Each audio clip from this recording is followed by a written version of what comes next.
los renacentistas y tenemos una figura estelar, Maquiavelo, ¿no? Y otras también complementarias, pero aquí el centro es Maquiavelo. Bien, así que vamos a dar una tarea, nos hemos estado dando tareas, señalan estos compañeros más.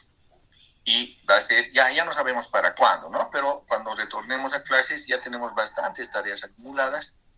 Ahora sí, les doy resumen. El príncipe de Maquiavelo, de la obra El príncipe Maquiavelo. Creo que hemos hecho con el curso este resumen. Curso, a ver si me dan un comprendido. No lo realizamos. No, todavía no, licenciado, todavía no lo realizamos. Solo lo hemos mencionado, sí, me acuerdo, lo hemos mencionado, dijimos, les vamos a asignar cuando llegue el avance, y ahora ya ha llegado el avance de la materia. Y el príncipe de Maquiavelo, obviamente les voy a firmar cuando retornemos a clases, vamos a hacer aquello, pero el día lunes van a exponer el príncipe de Maquiavelo.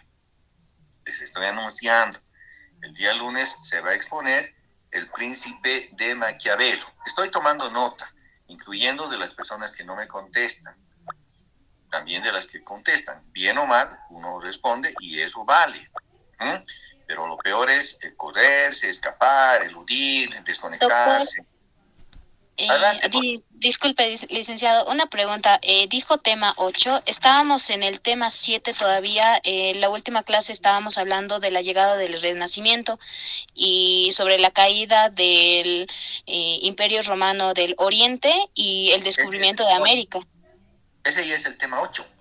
El tema 7 concluye con Aristóteles, ¿ya?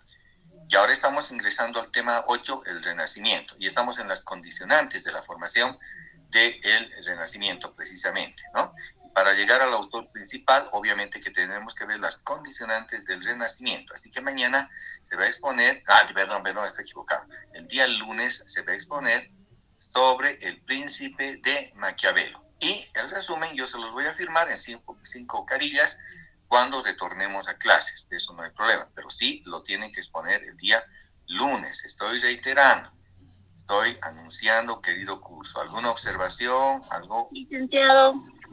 Sí, adelante, por favor. ¿No es el lunes feriado, tal vez? No sé si está confirmado eso. Yo tengo que el feriado es el 21 de junio. ¿Cuándo es 21 de junio?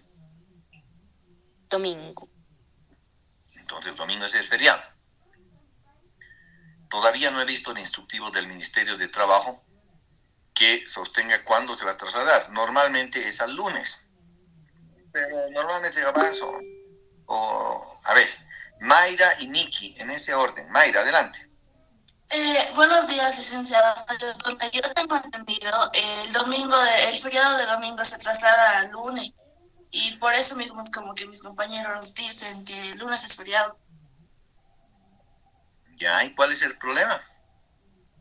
Son clases virtuales, no tenemos la facultad, la facultad está cerrada y la tecnología nos permite estar presentes el lunes. ¿Qué me están diciendo? ¿Que no quieren pasar clases el lunes?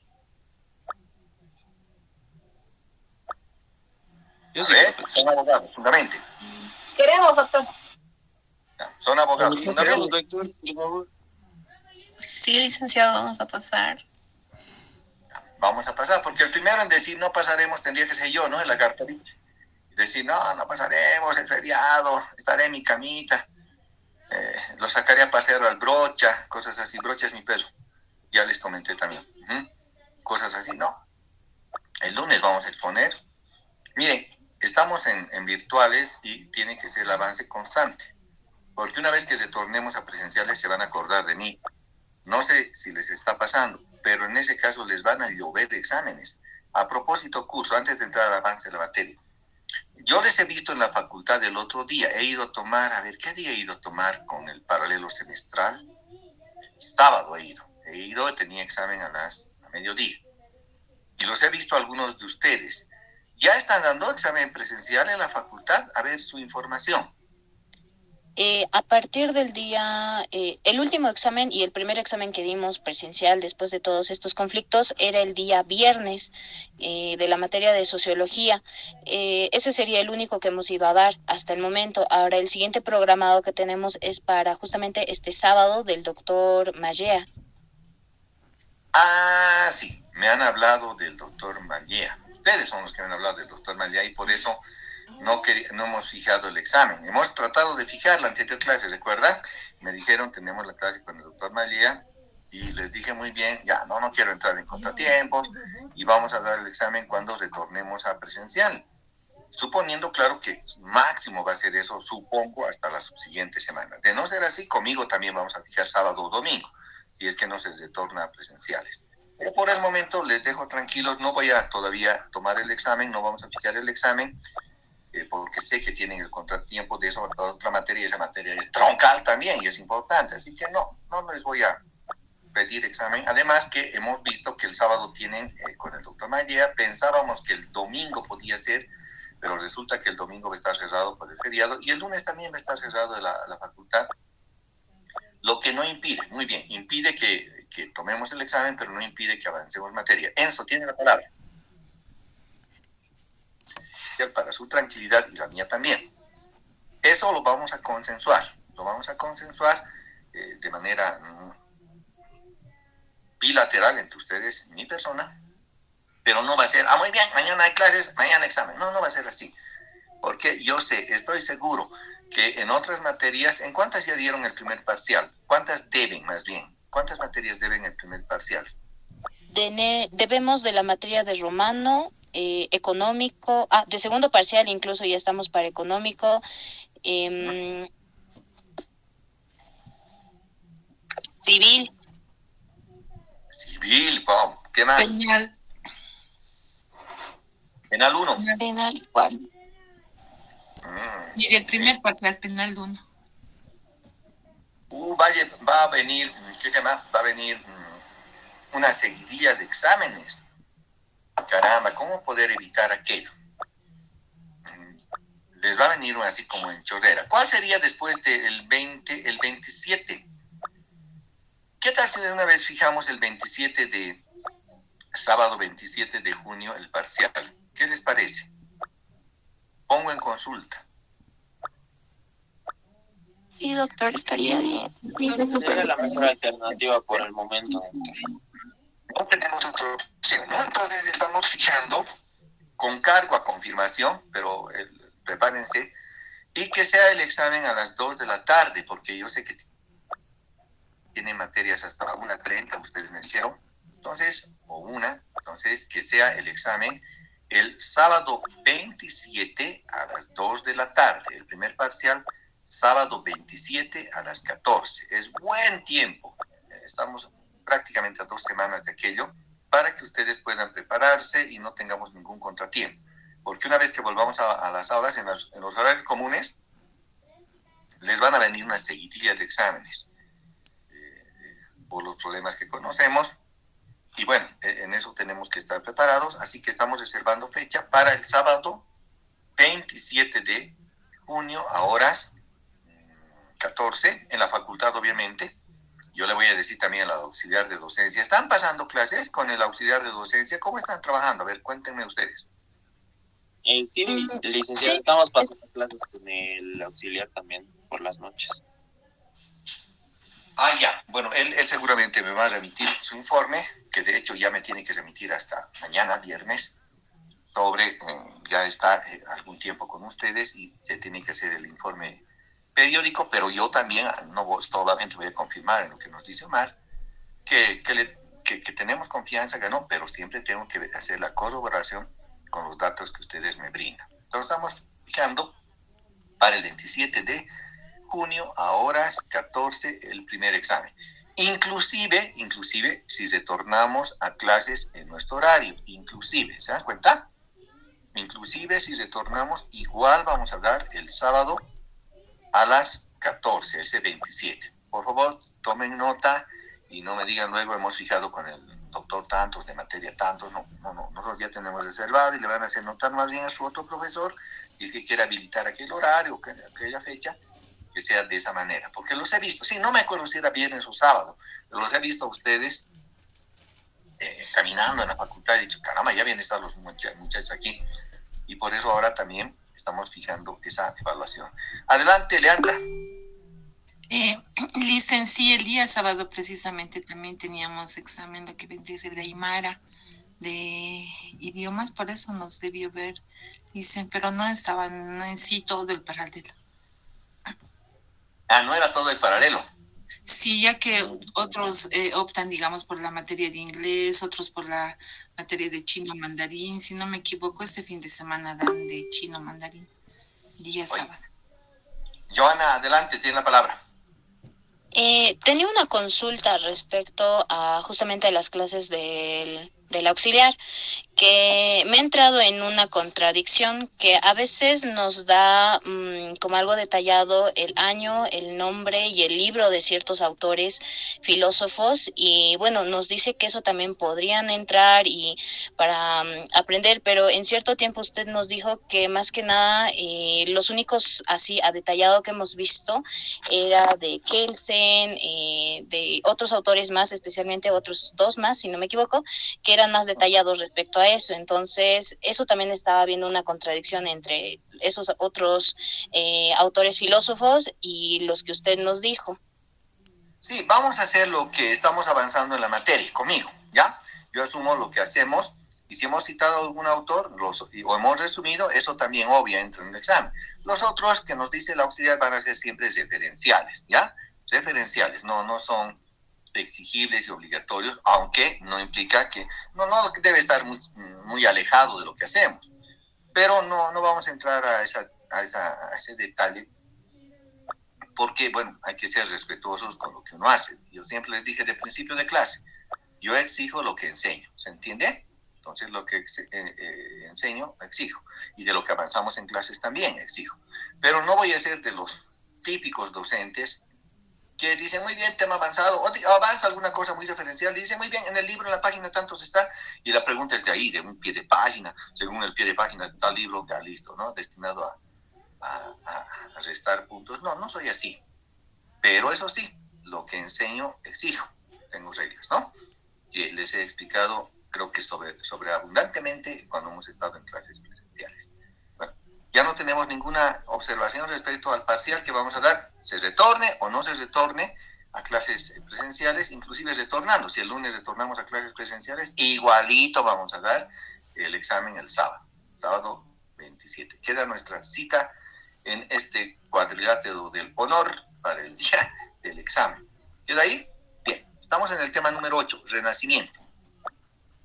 Además que también les di la tarea de resumir Maquiavelo, el príncipe Maquiavelo, y se va a exponer el día lunes. Este lunes sé que es feriado, pero ¿por qué no vamos a avanzar? Continuamos con el avance de la asignatura. ¿Acaso no quieren terminar más o menos en fines de octubre? Yo sé que la gestión es para entregar en noviembre, pero se van a acordar de mí, se van a acordar. En noviembre van a estar locos con exámenes, trabajos y lo demás, y van a decir, por lo menos una materia deberíamos haber avanzado, tener o parciales pendientes o haber concluido. A eso le estoy apuntando, a que avancemos lo máximo posible para que el último tramo no tengan dificultades. Además, es una propuesta que les hago desde el punto de vista de la sensatez. Bien, Michael, adelante. Licenciado, se entrecortó la señal. ¿Puedes reiterar, por favor, la obra de Maquiavelo? ¿Se ha cortado la señal, curso? No, mi señal se cortó, claro. Licenciado. Claro, bien, es El Príncipe de Maquiavelo. El Príncipe de Maquiavelo, eso se va a exponer el día lunes. Y el resumen, en 5 carillas, eso sí me lo dan cuando retornemos a clases. Tenemos varias tareas para firmar. Los que no han estado haciendo y los demás, por favor, ojo, que el cuaderno en el primer examen se llama pasaporte. ¿Sí? ¿Qué es el pasaporte? Es tener el cuaderno completo. ¿Entienden? Los que no han estado haciendo trabajos, pónganse al día, tienen tiempo. Pero el 27, lo primero que vamos a hacer con el auxiliar, eso sí, es controlar los trabajos completos y recién se entra al aula. Eso yo le llamo pasaporte. Quien tiene su pasaporte, entra. Quien no tiene su pasaporte, se queda. Cuidado. Les estoy señalando con buen tiempo. Además, les dije desde la primera clase que los trabajos no son una broma, un chiste, un quiero hacer, o nos ha dicho yo no lo hago. Son requisitos para poder estar en la evaluación. porque obviamente las lecturas que se han expuesto también conforman parte de la evaluación. Se han resumido, se han expuesto, se han avanzado, se ha explicado y por tanto corresponde sean también evaluadas. Y el primer parcial solo incluye hasta el tema número 6. El tema número 7 que hemos avanzado, Grecia. El tema número 8 que estamos en avance, eso es para el segundo parcial. ¿También se entiende? Bien, creo que sí. Bien, estamos en el Renacimiento y el pensamiento político que en la realidad va a ser el pensamiento político medieval. Habíamos dicho, Michael tiene la palabra, tiene la mano levantada, ¿tiene alguna otra solicitud? No, ninguna, licenciado. Ya, solo se ha olvidado activar la reacción. Muy bien. Entonces, ¿qué tenemos? Que el Renacimiento es un proceso histórico. Un proceso histórico de larga data, de larga duración, de buen tiempo de duración. Y si queremos enmarcarlo en hechos concretos, vamos a señalar, por ejemplo, que el primer hecho registrado para el posterior Renacimiento es la caída del Imperio Romano de Oriente. 1453 cae el Imperio Romano de Oriente, Constantinopla, a manos de los musulmanes, de los persas, árabes, todos unidos al mando de Mehmed II. Mehmed II asedia Constantinopla, la cañonea sus muros, realmente les tiene ahí dentro de un perímetro de hambre. Yadier Alexander, tiene la palabra. Disculpe, doctor, ¿persas no eran turcos? Turcos, sí. Turcos, corrijo. Los turcos. Mehmed II era turco. Y gracias por la aclaración, Yadier. Al mando de Mehmed II, logran en 1453 el asedio y posterior caída del Imperio Romano de Oriente. ¿Eso qué va a implicar? En realidad, bueno, no nos interesa mucho lo que ocurre con el Imperio Romano de Oriente, excepto que, fíjense la ubicación geográfica. Están ahí Turquía, Grecia, que no se diferencian mucho. En superficie decimos varios países, pero son realmente pequeñitos. Pero su ubicación geográfica nos permite identificar que es como una salchicha echadita. Entonces, si nos ubicamos una salchicha echadita, que no es de perrito, sino una salchicha verdadera. En la parte norte está Europa. En la parte sur está África. Pero en el polo, si está echadita en la puntita o en la curvita de derecha, ahí está ubicada la sección de Constantinopla, hoy Turquía, con Turquía y los países que luego han venido. Siguen ingresando sus compañeros. Y además resumía no solamente el pensamiento político turco, no. Es el pensamiento político de Medio Oriente. Sí, no solamente es Turquía, son también los persas, son también los griegos y ante todo son también los egipcios. Todo ese conocimiento se lo tenía en la zona, inclusive llegaba hasta Macedonia, hasta muy proximidades de la actual Croacia. Macedonia está ahí en la antigua Yugoslavia. Y en consecuencia, esta ubicación geográfica les permitía la vinculación de la mercadería que venía del lejano oriente. Eso es lo que nos interesa. No sé si ustedes han conocido el logo de había un café que se ha perdido hace unos 3, 4 años, se llamaba Café Oriental. ¿Han conocido ustedes Café Oriental y su logo cómo era?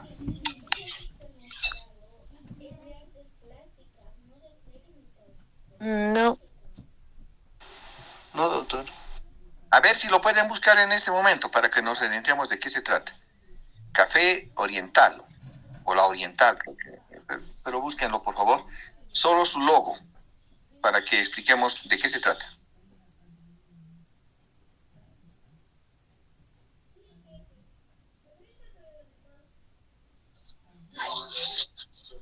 La actualización.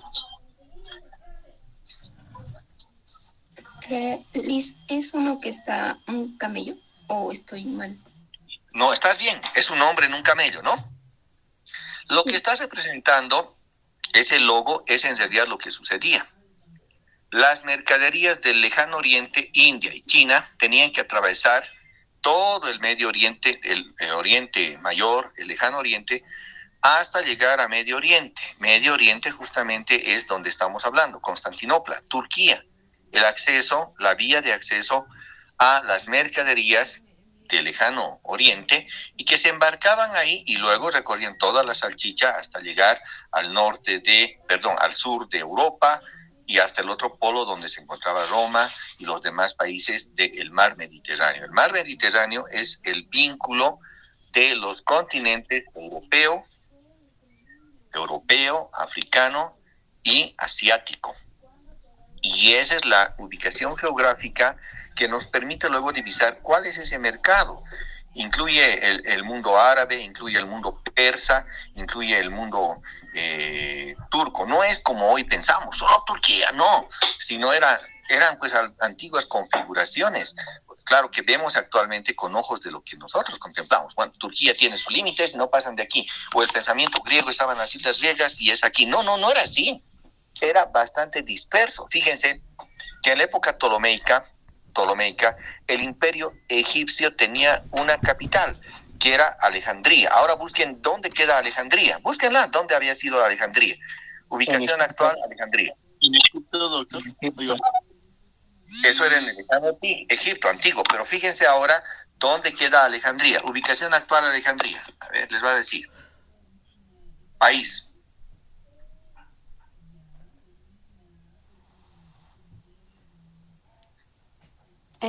Costa norte de Egipto. Actualmente, ¿pero qué país es? Alejandría. Egipto, licenciado.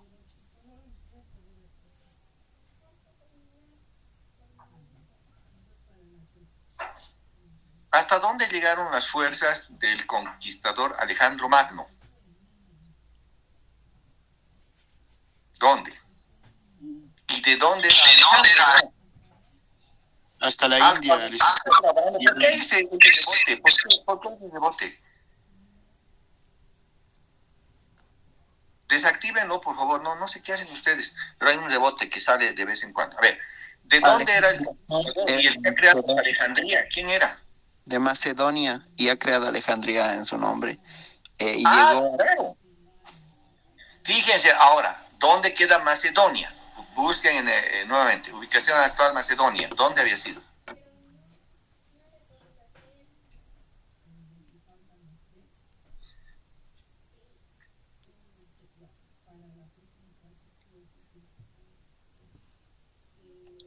Es en Europa, licenciado, al norte de Grecia. Correcto, es lo que, bueno, ahora es vecino próximo a Croacia, a Serbia. Fíjense a dónde llegaba. O sea, no es una definición limítrofe con los ojos de actual. Hoy diríamos fácilmente, eso es Turquía. Sí, está bien, pero eso es con los ojos actuales. Ojos actuales. Para ese momento era diferente. Los dominios eran distintos. Y Alejandro de Macedonia fue el que conquistó Alejandría. Es más, lleva su nombre la ciudad, Alejandría. Ahora, la caída del Imperio Romano de Oriente lleva a varias connotaciones. Primero, que obviamente se quiebra el dominio en el bloque oriental. Ya antes, desde la caída del Imperio Romano de Occidente, hablamos de la Roma propiamente dicha, Roma, Italia, el papado se había reservado el derecho de sustituir al imperio y reconocer la Iglesia Católica. Por eso la Iglesia Católica oficialmente se llama Iglesia Católica, Apostólica y Romana. Uno no entiende por qué romanos, si los romanos son los que han sacrificado a Cristo, si los romanos eran contrarios a los cristianos. No, es que se apropiaron de esa fe religiosa con una finalidad. Obviamente que en política todo tiene una finalidad. ¿Y cuál era la finalidad? La finalidad era que, empoderándose como un superpoder, le llamaron el poder divino, el poder de Dios, representado por el Papa, les permitía a esta iglesia naciente Iglesia cristiana, católica, apostólica y romana, reconocer la legitimidad y otorgar la validez de cualquier reino de lo que antiguamente era el Imperio Romano. ¿Qué pasó? Con la caída del Imperio Romano de Occidente en el siglo VIII, es como si hubieran lanzado un plato. A ver, ¿qué ocurre cuando se nos cae un plato de la mesa, de cuando estamos lavando, se nos cae al piso? ¿Qué sucede? Se rompe. Se fragmenta, se astilla, se vuelve pedazos grandes, pedazos chiquititos. Y exactamente el gran plato llamado Imperio Romano, a la caída del Imperio Romano de Occidente, se fragmenta. Adelante, John, adelante. John Bryan. Licenciado, el Imperio Romano no ha caído en el 476, en el siglo V, no en el octavo. Perdón, sí, desde el quinto, perdón, en el octavo van a comenzar las cruzadas. Desde entonces, la Iglesia Católica se reserva el derecho de reconocer, pero alcanza contundencia entre los siglos 9 y 11. ¿Por qué? Porque el reconocimiento, no crean que era algo como hoy día va uno a la iglesia, se persigna, reza y cosas así, no. Imagínense cuán importante era el reconocimiento de un reino. ¿Cuánto podría valer que la disputa de dos hermanos que están en controversia tenga que definirlo un autor? En este caso, una autoridad llamada iglesia. ¿Valdría? ¿Sería gratuito? ¿Sería de fe religiosa? ¿O tendría un precio? ¿Qué opina?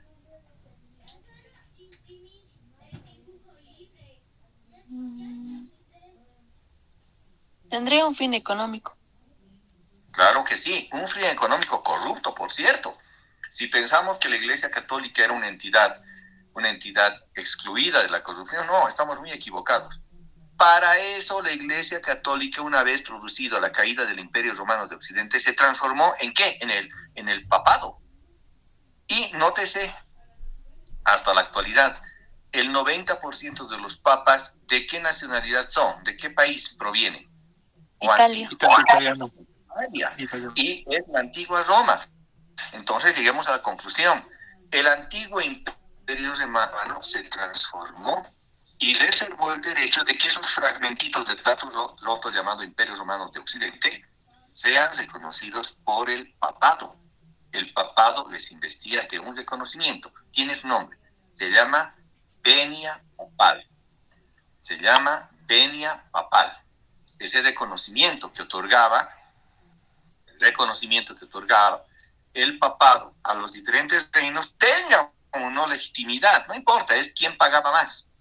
Y no era un pago solamente de un momento, era además un constante tributo. Se tenía que seguir tributando durante todo el tiempo a esa Iglesia Católica. Entonces era más cómodo ahora ser jefe de la Iglesia Católica, ejercer el poder divino, y cuando otorgaban la venia papal, porque eran representantes de Dios, el poder divino era representante de Dios, ahora les otorgaba el reconocimiento a los diferentes reinos que, por ser reinos reconocidos por el poder divino, ahora se llamaban el poder real, la realeza. De ahí viene lo que habla el Wally, ¿no? De la realeza y cosas así. De ahí viene, aunque él no creo que conozca bien el tema, pero viene de que el poder real reconocido por la Iglesia Católica, que era el poder divino, venía justamente por esa venia papal de reconocimiento de sucesión. Ahora, si algún rey se resistía a aquello, simplemente les retiraban la venia papal y podía ser cualquier otro rey que reconociese la Iglesia Católica. Nótese la dificultad que tenían los reyes. En realidad eran subordinados a lo que ordenaba la Iglesia Católica. ¿Se dan cuenta el poder que tenía? Para proseguir, entonces, tenía que subordinar el conocimiento. Es muy peligroso tener el conocimiento abierto. Sí, el conocimiento abierto es, pues, subversivo. Y crearon, entonces, en las versiones aristotélicas, la escuela con un solo fin, el bien común. Pero solamente lo que dice la Iglesia Católica va a ser lo que se tenga que aprender. Se llaman los dogmas de la Iglesia Católica. ¿Se dan cuenta? Entonces, imponen los dogmas de la Iglesia Católica y solo lo que dice la Iglesia Católica es lo verdadero. A eso se llama escolástica, la enseñanza de que solo lo oficial es la versión verdadera de la realidad. Todo el demás conocimiento debe ser destruido, debe ser atacado, debe ser pasible de tormento, de tortura o de muerte. Sí, claro que sí, porque es subversivo, porque no es verdadero, porque está equivocado y por último, porque aunque tenga la razón, tiene que ser eliminado. Organizaron entre los siglos 9 y 11, el papado, las cruzadas. ¿Con qué finalidad? De someter a los pueblos del lejano oriente. Turcos, árabes, musulmanes, todos allá tienen que tributar también a la Iglesia Católica. Son las cruzadas con esa finalidad, de robo, de violación, de asesinato, de asalto. Eso es lo que ocasionaron. La propia Iglesia Católica llevó. ¿Y cómo tenía su ejército? ¿Acaso la Iglesia Católica tiene un ejército? Pues claro que sí. Los mismos reyes reconocidos por la Iglesia Católica, cada uno de esos pedacitos de gran plato roto, tenía su propio ejército. Y su propio ejército, de estos, unificaban uno solo, unificaban un solo ejército grande, era el ejército cruzado. De ahí van a venir otras derivaciones de estas cruzadas. Los cruzados, uno de ellos, ¿no? Los caballeros templarios, la compañía de Jesús, que en términos generales, la compañía de Jesús era también en términos militares parte de lo que ha sido estas grandes cruzadas. El denominativo compañía es una forma de organización militar, es una unidad militar. En infantería se llama compañía, en caballería se llama escuadrón y en artillería se llama, ¿cómo se llama en artillería? Batería. Batería, muy bien. Entonces, son unidades militares. Entonces, la compañía de Jesús no es quienes acompañaban a Jesús, no, eran los que peleaban a nombre de Jesús. Y bueno, esto se ha ramificado hasta la actualidad ese conocimiento escolástico, ese conocimiento de solo es esto, nada más, y lo demás es prohibido, y además debe ser repetido, continúa hasta la actualidad, e inclusive el dominio de los gobernantes sigue el pensamiento escolástico y de formación de la compañía de Jesús. ¿Quieren ver? A ver. Bien. La compañía de Jesús se llaman también jesuitas. Jesuitas. ¿Alguien conoce un colegio jesuita o algunos colegios jesuitas en Bolivia? ¿Cuáles serán? San Calixto. Va uno, el San Calixto. Otro, el San Calixto de Sehuencoma, actualmente se llama San Ignacio, no tan actualmente, unos 30 años que se denomina San Ignacio. Vamos. ¿En qué colegio ha estudiado Rodrigo Paz? San Ignacio. San Ignacio de Loyola. ¿De qué línea católica es eso? Jesuita. Jesuita. O sea, siguen los caballeros templarios, la compañía de Jesús. Sí. ¿Por qué lo conoce a Revilla? Revilla, ¿en qué colegio ha estudiado? Yo sabía que ha estudiado en un colegio de Ciudad Satélite, doctor. No. A ver, busquen colegio que estudió Revilla. Búsquenlo. Vamos a ir atando cabos.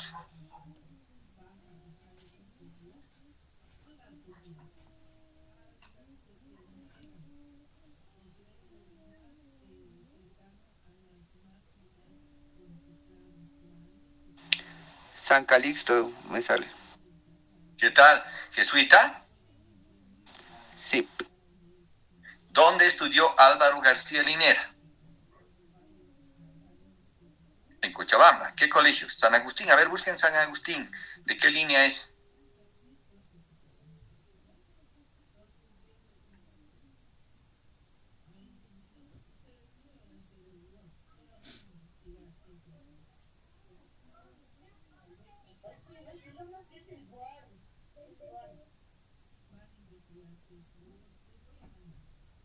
¿Ya lo tiene? ¿Es católico? Claro que es católico, pero ¿de qué línea? Además, siempre me vas a contestar contestando. Dime, ¿es católico? Ahora sí, dime de qué línea. No, ¿es católico? Pregunta, ¿no? Es inocente mi cliente, así, ¿no?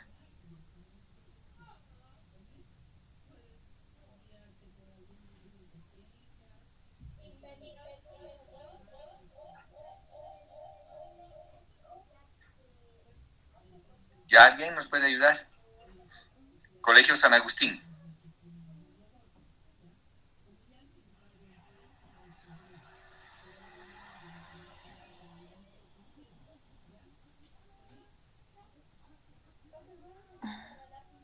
¿Será jesuita? ¿Será salesiano? ¿De qué línea es? Pertenece a la Orden San Agustín. Orden, ¿no? O sea, nótese, está mimetizado. El poder continúa reproduciendo lo que nos dejaron en la antigüedad. Y el pensamiento escolástico que no te permite mayor otro planteamiento. No, esto es lo que existe y tú estás equivocado. Bueno, en la segunda vuelta de elección al gobernador, me estaba distrayendo viendo un debate medio chafa entre los dos candidatos a la segunda vuelta en Santa Cruz. Eran Otto Richter y el señor J.P. Velasco.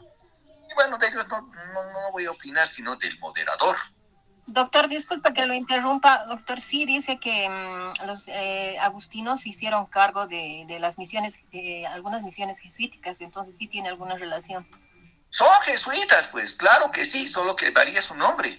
Claro que sí, y en el fondo siguen, fíjense, ¿de dónde vienen? De la Compañía de Jesús, de la protección de ese conocimiento oscurantista. Solo ellos pueden saber, el resto que se arruine.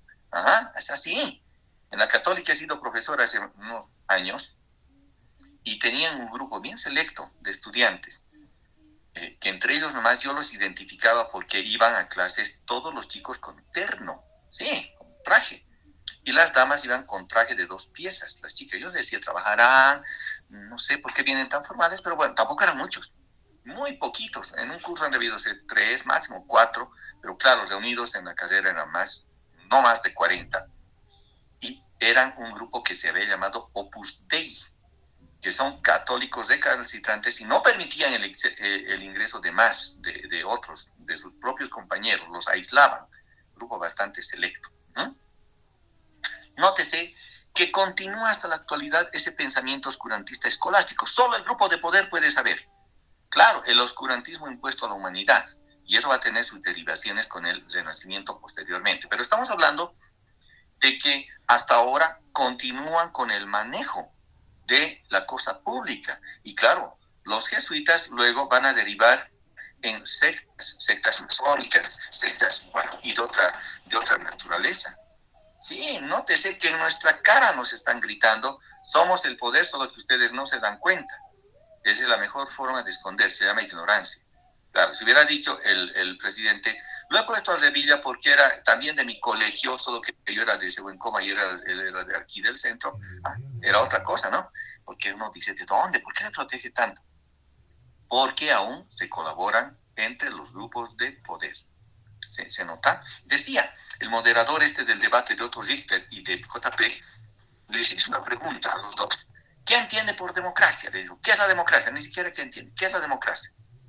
Y bueno, Otto Richter le dijo, ¿desde qué perspectiva? Porque JP estaba por responder y Otto Richter, un señor ya mayor, le decía, ¿desde qué perspectiva? No, usted me tiene que decir qué es democracia, decía el moderador, torpe. Y el otro le insistía, ¿desde qué perspectiva? Porque puede haber múltiples conceptos de democracia. Y el moderador decía, no, hay un solo concepto de democracia. Ahí llegaron a conclusión.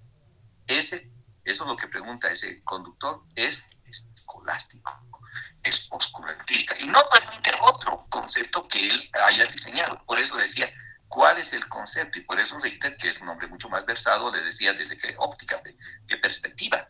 Y el otro ya no respondía, sino enclavado en su conocimiento. Eso ocurrió en la humanidad en el oscurantismo.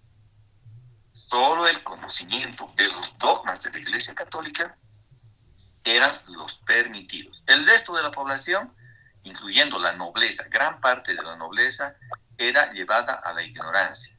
Ni siquiera sabían leer y escribir. El alto clero tenía conocimiento a las lecturas profundas. El resto, los sacerdotes menores simplemente sabían leer y escribir y repetir la iglesia. Y por eso es esa formación escolástica. Cuando hemos comenzado clases y algunas clases más, me decían algunos de ustedes, ¿cuál es el libro base que vamos a llevar? ¿Están de acuerdo? A ver, ¿quiénes están de acuerdo con llevar un libro base? Levanten la mano.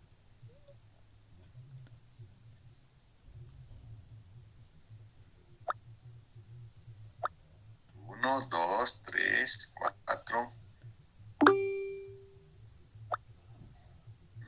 interesante. Hartos, casi todos. Bajen la mano. Les voy a decir que lo que ustedes han sido formados es en el conocimiento escolástico. Solo lo que dice el texto es lo que vale. No vale ningún criterio contrario. Claro, por eso piden un texto base. Y la universidad tiene un conocimiento general, universal. De eso se trata, de que el conocimiento sea variado. Y por eso no podemos tener un librito, el manual, el texto. Eso es escolástico. Eso que le digan a los jesuitas, que repitan como pericos, como loros, lo que se les dice. No, no está bien. El criterio del conocimiento debe ser universal. Por eso nos llamamos universidad y por eso no podemos tener al estilo de la Edad Media un texto base o al estilo de este conocimiento que se difunde. Solo esto es. No, el conocimiento es variado y por eso nos llamamos universidad. ¿Ahora entienden? Y ahora viene la respuesta lógica. Por eso el conocimiento tiene que tener diferentes fuentes. Si nos fuéramos a textos básicos, tendríamos otro libro, también de uno formado en San Calixto, Historia de Bolivia se llama. ¿Qué se llama el autor? Incluso fue presidente de Bolivia. ¿Cómo se llama ese señor? Carlos Mesa. Carlos Mesa, también del San Calixto, ¿se dan cuenta? Sí. ¿Qué se llama su libro? Historia de Bolivia. Si vamos a Historia de Bolivia, yo les pregunto algo sencillo. ¿Con qué nombre nació Bolivia? Según Historia de Bolivia de Carlos Mesa. Alto Perú. Nuevamente, ¿con qué nombre nació Bolivia según Carlos Mesa en su libro Historia de Bolivia? Ya no es a 10, ahora es Alto Perú. Luis, estás abierto tu micrófono. A ver, ¿con qué nombre nació según Carlos Mesa? Y todo el resto. República Bolívar. Y por eso ustedes repiten. Cuando les pregunto cuál es el nombre con que nacimos, las primeras clases hago eso. Y ustedes a coro me dicen, República de Bolívar. ¿Por qué? Porque eso les han infundido. Y no se toman la molestia de buscar. A ver, vamos al acta de independencia. No habíamos sido República de Bolívar. Habíamos sido Alto Perú. ¿Y por qué nos mienten? ¿Por qué nos mienten? Miren, ayer yo estaba en la calle, al inicio de la avenida Tumusla. Estaba al inicio de la avenida Tumusla, sí. Es la Plaza Eguino, comienza ahí la Tumusla, ¿no? Ubiquemos geográficamente. Bueno, estaba esperando a alguien y de pronto me doy la vuelta y había habido una plaqueta que habían plantado el año pasado, el 1 de abril del año pasado, que dice más o menos lo siguiente. Dice, Centro de Residentes Potosinos en honor al bicentenario de la batalla de Tumusla. Claro, es la avenida Tumusla que comienza. Y dice esto, algo importante, y dice, base del nacimiento de la República del Alto Perú. Dice así, si quieren vayan y van a leer, ahí está en la plaqueta. He dicho, lo que estamos ahora impulsando, la verdad con que nacimos con Alto Perú, pese a la negación del grupo oligárquico, porque no quieren decir que nos llamábamos Alto Perú para no tener dependencia con el Perú, ese es el tema. Y por eso nos mienten y nos dicen Bolívar. Adelante, por favor, alguien pide la palabra. Sí, licenciado, buen día. Con esto me surgió una duda porque yo en el colegio tenía un docente y me decía que el Alto Perú solo era una forma de llamarla comúnmente y no era tanto así como su nombre real, sino su nombre real y técnico era la Real Audiencia de Charcas. Esa sería mi duda. No, estamos hablando del nacimiento de Bolivia y el 6 de agosto de 1826. Miren cómo los profesores repiten eso, ¿no? ¿Por qué? En la escuela escolástica. Solo esto es el conocimiento, punto. Y si tú te mueves en algo, eres un subvertor, debe ser quemado, o debe ser difamado, o debe ser, no sé, ridiculizado. Pero si vamos al acta de independencia, nos llamamos Alto Perú. Adelante, tienen la palabra también otra persona. Dos, me piden. Disculpe, pero no entendido. Brian, Jesús. Adelante, Brian. Por lo que tengo entendido, solo tuvo un lapso de 5 días nombrados como Alto Perú, ya que el 11 de agosto fue llamado recién República de Bolívar. Ya, pero la pregunta es, ¿con qué nombre nacimos? ¿República Bolívar o Alto Perú? Para ser claros. República de Alto Perú. Ya, muy bien, queda claro, ¿no? Porque la pregunta es clarísima. ¿Y por qué en tan breve tiempo cambiaron el nombre? obviamente tiene intencionalidad política. Santander Ojeda Jesús, tiene la palabra. ¿Cómo está, licenciado? Buen día. Hubo, creo, un problema, si mal no tengo entendido, en la Real Audiencia de Charcas el 6 de agosto de 1825, cuando se decide de que si vamos a pertenecer al Virreinato del Perú, al Virreinato del Río de la Plata, ese es el momento en el que se decide independizarse, nombrándose la República del Alto Perú, ¿no? No, no es cierto, porque parte de lo que estás afirmando es falso. Ya no había el Virreinato de Lima, ya no había el Virreinato de Buenos Aires, ya había la República del Perú, creada el 28 de julio de 1821, y ya había la República Argentina, que nació a la vida como la República de las Provincias Unidas del Río de la Plata. Eso es del 9 de julio de 1816. Ya había. Lo que se votó es si pertenecíamos a ambas repúblicas independientes y votamos, bueno, se votó en aquella ocasión, 45 votos hubieron, para ser una república independiente con el nombre de Alto Perú. Entonces, ¿pero por qué no se esconden esto si está en documento? Porque tiene su intencionalidad política, obviamente. Mostrar un vínculo con el Alto Perú y el Perú significaba nomás que teníamos mucha conexión con el Perú. Pese a que el momento de la independencia de Bolivia, Alto Perú, en ese momento, era en realidad que nos estábamos desmembrando de Argentina, porque éramos parte de la República de las Provincias Unidas del Río de la Plata, que tenía entre sus provincias a las provincias del Alto Perú, incluyendo Cochabamba, Chuquisaca, Potosí. ¿Qué les parece? Y es que eso no nos enseña, y esas mentiras que se convierten en oficiales, como nacimos como Bolívar, listo, todos, ¿no? Bolívar, y hemos roto el yugo español y de las cadenas y nos hemos independizado. Ese es pensamiento absolutamente escolástico. O también lo que se repite en derecho, la pirámide de Kelsen. Y me canso en desmitificar, no hay tal pirámide, lean Kelsen, les vale. Después cuando estén egresando, ¿y qué opinan de la jerarquía jurídica? La pirámide de Kelsen. Blindados, ¿no? Inclusive, bueno, yo doy cursos a veces en postgrado. Y cuando estamos hablando de jerarquía, alguien me toma la palabra. Eso es la pirámide de Kelsen, ¿no ve, profesor? Me dice. Ay, y me obligan a tener que explicar nuevamente. Luciano Hernán tiene la palabra. En sí, Kelsen no plantea pirámides, sino una estructura jerárquica. Así es, eso es lo que hemos desmitificado. Y miren, como estudiante de segundo año, cuando le he planteado, yo pensé en buen tono a mi profesor de Derecho Constitucional se llevaba en segundo año, le dije, bueno, lo hablo de la pirámide de Kelsen en la primera clase. Entonces le he dicho, caramba, voy a ir a estudiar la pirámide de Kelsen. Y cuando he ido a la Biblioteca Central, me he tardado como 8 meses en estudiar los libros de Kelsen. Me dio a la sorpresa que no había la tal pirámide. Claro que he tardado desde febrero, que comienza la clase, ¿hasta cuándo? Hasta agosto ha debido ser, en resumir todo, y le iba con la noticia a mi profesor, he leído los libros de Kelsen, estos libros, 3 libros, y no hay la pirámide de Kelsen. Le dije, en buen tono, ¿no? Para que él también nos aclare el aspecto. ¿Y saben cómo hizo mi profesor? Es que eres un sonso, no has leído bien, me dijo. Hay la pirámide, no se van a equivocar todos los libros. Fíjate pues, me dice, estás contracorriente. Y en un momento me he vuelto así, ¿no? Me he opacado y he dicho, sí, no he debido tal vez revisar. Pero he vuelto a mis lecturas y he visto, yo resumí en cuadernos, y estaba en lo correcto. Y con el tiempo vengo desmitificando que no existe la pirámide de Kelsen. Pero a ver, levanten la mano los estudiantes de los cuales en la carrera de Derecho que están estudiando, sus profesores ya les hablaron de la pirámide de Kelsen. A ver, hagamos una sección.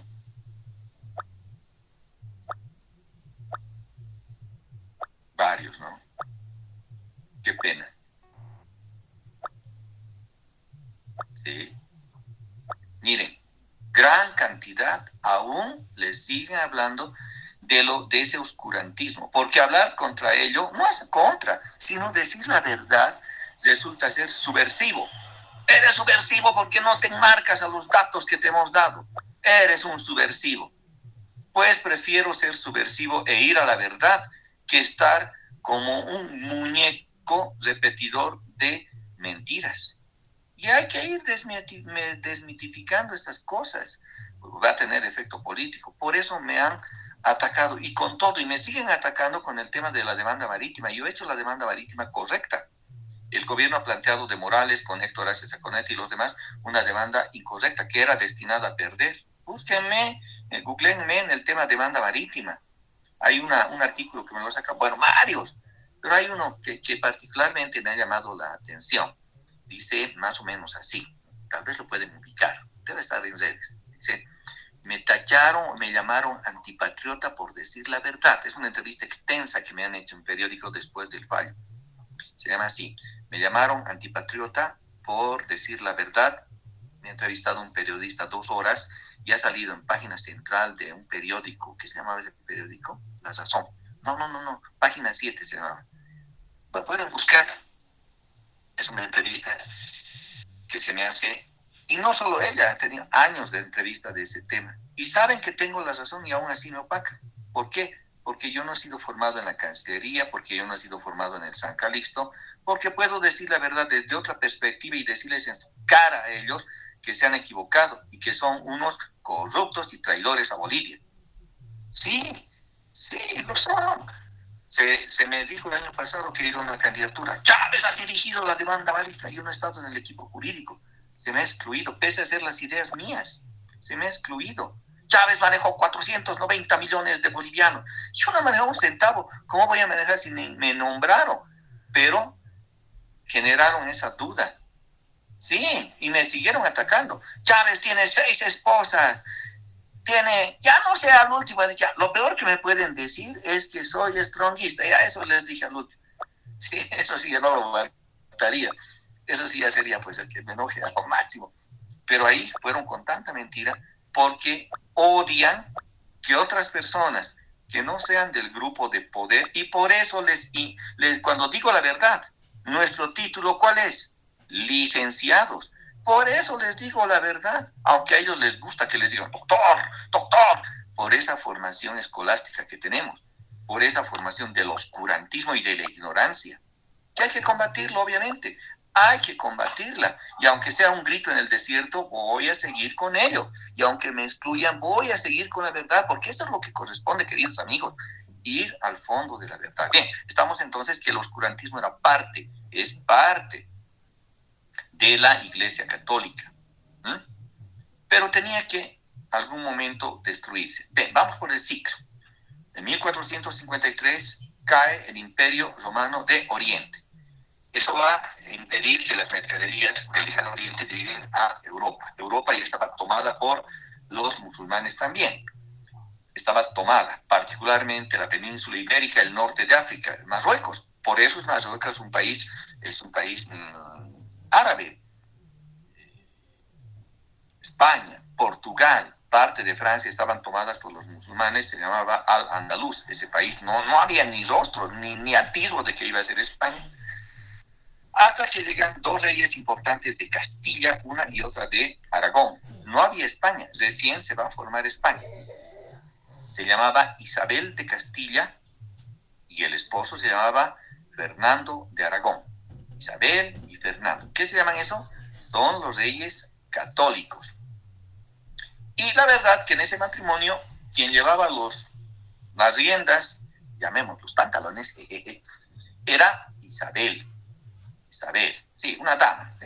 Las damas a veces no llevan por la ruta, aunque su actuar es siempre complicado, pero tuvo la razón. Lo primero que hicieron es en el año 1492, año clave para España. ¿Por qué? Porque unificándose los reinos de Castilla y de Aragón, se crea España. Y se encargan unificados de expulsar a los musulmanes de la península ibérica. De ahí viene la frase: no hay moros en la costa. Se dice, no hay moros en la costa. ¿Por qué? Porque no estaban en la costa. Sí, no estaban en la costa. Me van a buscar también en esa otra publicación que hizo la H Parlante. Y dice Víctor Hugo, el hombre solitario. Si algo por ahí dice. Está así. Ahí, que es breve, ahí también les digo sus verdades en el tema marítimo. En la H Parlante, Víctor Hugo, el solitario. El solitario es. Bien. Para que vean que yo no miento, ni mucho menos. Y bueno, me excluyen, y por eso soy rebelde también, porque yo investigo el conocimiento. Cuando los reyes católicos expulsan a los musulmanes en el primer semestre de 1492, luego van a ir al segundo semestre, ya están unificados, ya habían expulsado a los moros. ¿Y ahora qué tienen que hacer? Contratar a un navegante genovés para que explore nuevas rutas. Necesitaban de la pimienta, necesitaban de lo demás, porque en las épocas, bueno, en esa época no habían refrigeradores. Y bueno, ¿qué tenían que conservar? Las temporadas del año en Europa son absolutamente marcadas. En invierno llegan a menos 35 grados. Y en verano, como estamos ahora, fácilmente pueden llegar a los 35 grados de calor. O sea, son variaciones enormes. Eso no importaría mucho, excepto con la ropa y el comportamiento, pero sí importaba en la alimentación. Porque si no guardas alimentos para la época de invierno, no puedes salir por la nieve. No puedes salir por la nieve. ¿Y qué necesitas? Necesitas tener alimentos proteínicos almacenados. No tenías refrigeradores, no había conservas en lata, no había de eso. ¿Cómo entonces resguardaban sus alimentos? Lo hacían mediante lo que voy a decir. A ver, ¿cuál es el alimento, sabroso por cierto, que es deshidratado, conservado con pimienta y otras especies y que puede estar listo en uso inclusive en época de invierno? Además viene deshidratado y ahumado. Creo que ya les he dicho todo. ¿Qué se llama ese alimento? Es un alimento cárnico. ¿Cómo se llama? El jamón. Muy bien. Para hacer el jamón necesitaban pimienta.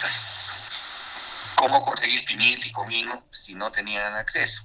Se iban a morir de hambre o iban a pasar escasez. Bueno, don Cristóbal, vaya por favor, y usted dice que conoce que la Tierra es redonda, esférica, y consíganos una ruta de navegación a las Indias Occidentales. Usted dice que no va a ir por el Mediterráneo al Oriente, no va a ir, ya no necesitamos aquello, pero usted dice que va a ir al otro lado. Sí, lo voy a hacer.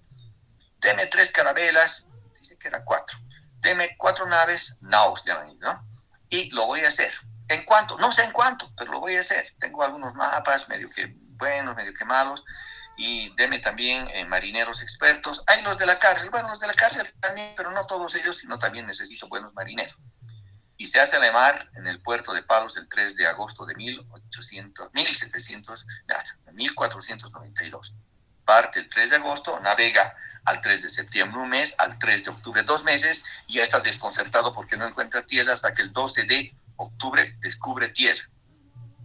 Colón tenía la misión de conquistar a los pueblos y a los reinos que habían en estas tierras.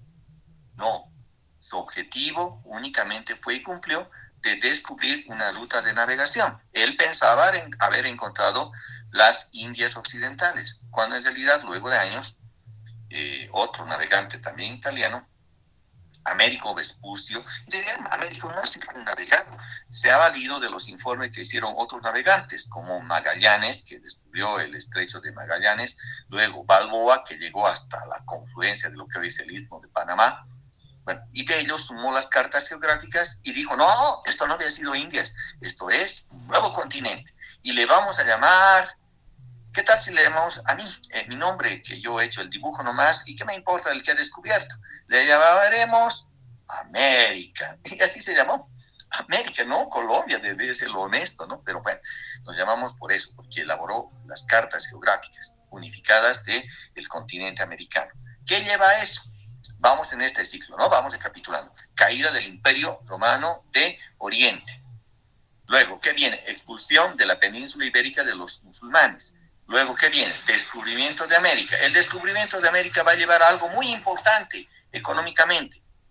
Es el descubrimiento de la mayor beta de las riquezas del mundo desde ese momento.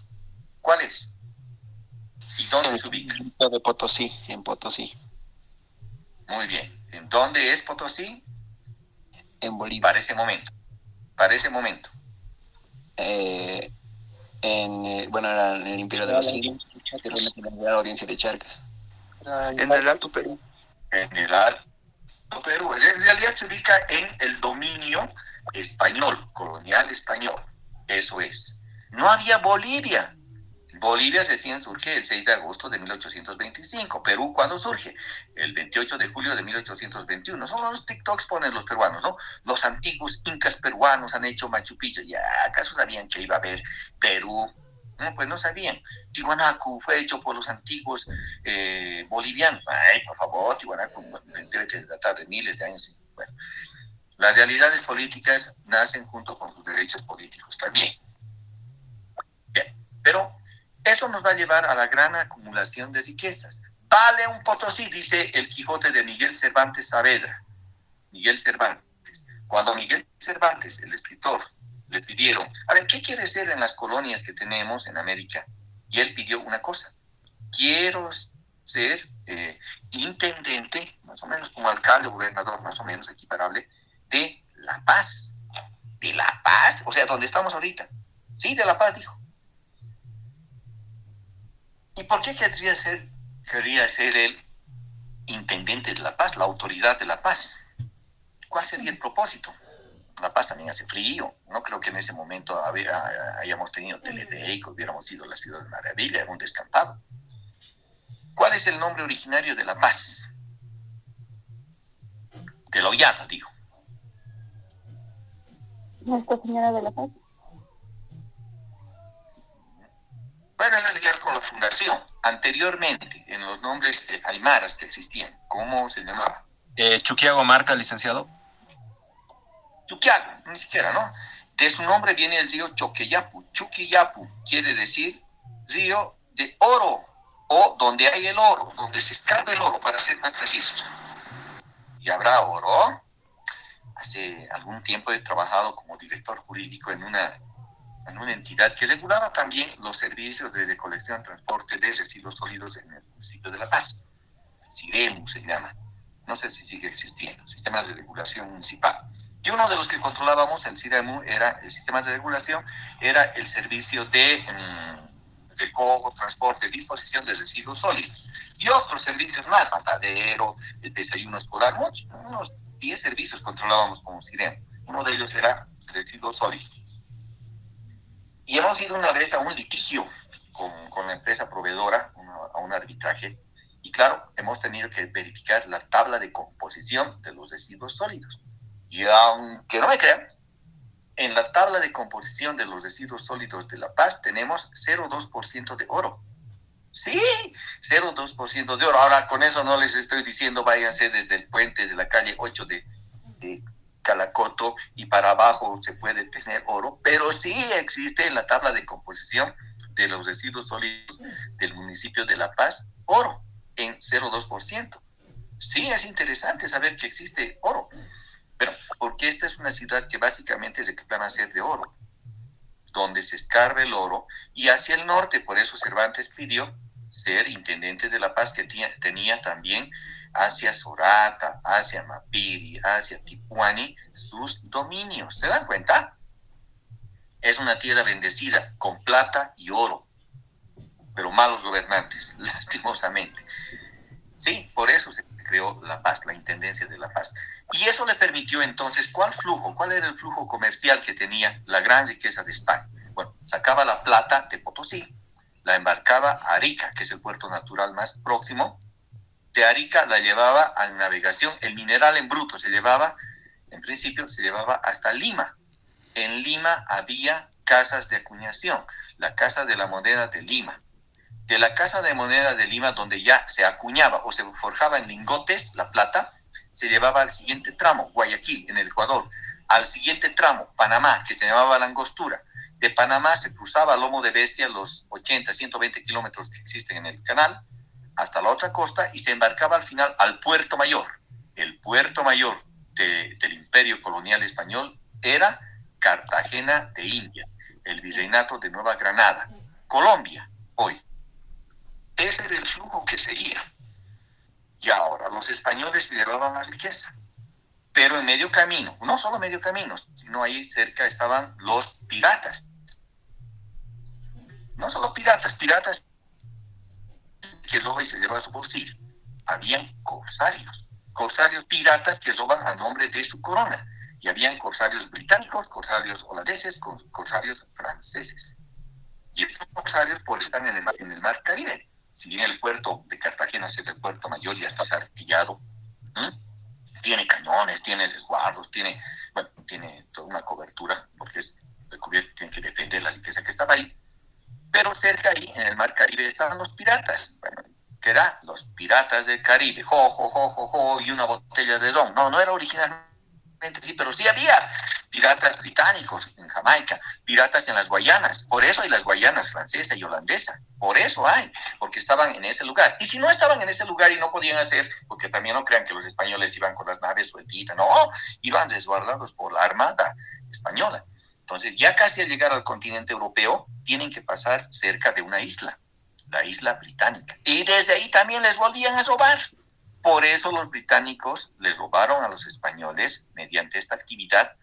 Y por eso también surgió, según los dos autores hasta contradictorios de la economía, uno liberal y el otro de izquierda, en el caso de Adam Smith, liberal, dice, no hubiera sido posible la economía en el mundo sin la riqueza de Potosí. Karl Marx dice, la acumulación originaria del capital se debe al descubrimiento de la riqueza del Potosí. ¿Se dan cuenta? Ambos señalan que el Potosí y su riqueza fue el que ha generado luego condiciones económicas distintas al feudalismo, porque durante toda la etapa oscurantista era el feudalismo lo que dominaba. Ahora, ¿qué es lo que importa de todo esto? Bien, una vez que hay tanta riqueza, la iglesia también se vuelve opulenta, exige mayores tributos. ¿Sí? Pero ahora la iglesia se va a quebrar. 1517, cisma de la iglesia, división quiere decir cisma de la iglesia católica y se divide en dos iglesias. La iglesia católica como tal y la iglesia cristiana protestante. Surge el protestantismo con Lutero y Calvino. Surge ahí de esa manera el protestantismo, porque ahora va a existir otra iglesia y hay un quiebre entonces de esas doctrinas ortodoxas que impedían el conocimiento. El conocimiento va a ir siempre con el ser humano, va a renacer, de ahí viene su nombre, renacimiento, y necesitamos el chesi de todo esto. ¿Cuál es? La invención de la imprenta. ¿Quién inventó la imprenta, Curso? ¿Quién es el inventor de la imprenta? Gutenberg. Ahora sí vamos a la cadena. Caída del Imperio Romano de Oriente, expulsión de la península ibérica de los musulmanes, descubrimiento de América, acumulación de riqueza, cisma de la Iglesia Católica e invención de la imprenta. ¿Para qué sirve la imprenta? Para que el oscurantismo se desvanezca. Porque ya ahora todos van a saber leer y escribir y la imprenta va a permitir que varios libros que estaban ocultos, que también fueron incendiados durante el oscurantismo, incendiaron bibliotecas, incendiaron el conocimiento, todo el conocimiento perdido, parte de ello va a volver a rebrotar. Por eso renace el conocimiento, renacen las artes, las ciencias, obviamente la poesía, la matemática, la medicina, y también la política. Y como hay el renacimiento, ahí vamos a tener al autor principal de esta etapa renacentista, Nicolás Maquiavelo. Durante esta etapa, sin embargo, previa, han existido otros pensadores. Erasmo de Rotterdam, por ejemplo, pregonaba que debe haber el humanismo. Ya decía, ¿por qué van a haber sectores privilegiados? ¿Por qué van a haber estos sectores? Fue perseguido, pues, por decir aquello, Erasmo de Rotterdam, porque ya propugnaba una nueva corriente, el humanismo. Si todos somos iguales, como iguales nos tenemos que tratar. Y al otro lado, la invención de la imprenta permitía ya el conocimiento, le llaman vulgarizado, ¿no? Porque el vulgo, las personas de las ciudades conocían estos libros, y eso va a ser el germen para el posterior cambio revolucionario. Solo el conocimiento es subversivo, el verdadero conocimiento, no el conocimiento escolástico. Y cuando ustedes han levantado el dedito diciendo que les dan textos bases, que les dan aún la pirámide de Kelsen, miren cómo se sigue repitiendo. Y voy a seguir bregando porque trabajando porque el conocimiento sea puesto a la luz de la verdad, porque eso es lo que nos corresponde como seres humanos. Bien, estamos a los albores del Renacimiento y por tanto el lunes ustedes exponen El Príncipe de Maquiavelo, que es la obra más importante. Tiene otras, la primera década de Tito Livio tiene también, alguien me ha regalado una colección de textos de Maquiavelo hace bastante tiempo, pero yo considero que a nuestro nivel derecho tenemos que leer El Príncipe y lo vamos a exponer el lunes. Bueno, ya estamos prácticamente en horario, tengo que mandar también el enlace a otro curso. ¿Hay alguna pregunta? El examen hemos fijado para el sábado 27 de junio a las 14. El lunes, pese al feriado, vamos a hacer la exposición de Maquiavelo y me despido con un saludo cordial, jóvenes.